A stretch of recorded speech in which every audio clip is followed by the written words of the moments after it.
matulungin, matalino, at siya'y mabini.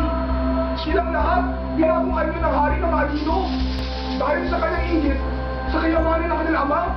Oo, yan din. Yung hari ng mga Anino. Siya ang pumipeke kay Pepe. Siya! Isang gabi, dumating siya. Pumunta siya sa kaharian ni Hari Pepe. Inuuna niya ang silid ng kanyang 7 anak. Sa kanilang mga natutulog na katawan, inihagis niya ang isang mahiwagang pulbos. Kinaumagahan, habang naliligo sila sa ilog, kanilang katawan ay natunaw. At ito'y naging pulang tubig na dumagoy sa dagat. At pumunta naman sa silid ni Hari Pepe ang hari ng mga Anino. Pinasok ang isang Anino sa bunganga ni Hari Pepe.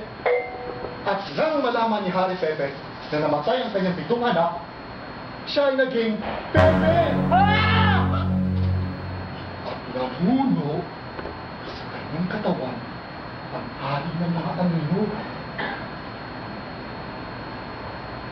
May Anino kayo sa loob ng kanyang katawan? Oo! At kuminsan, ang Anino at ang diwa ni Pepe ay nagsisipagtunggalin. Amala! Pepe! Ale! Bata! Mala! Hindi! Si Bangi!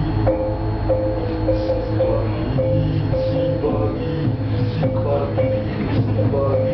Si Bangi! Si Bangi! Si Bangi! Si Bangi! Si Bangi! Si Bangi! Si Bangi! Si Bangi! Si Bangi! Si Bangi! Si Bangi! Bangin! Siya si Karing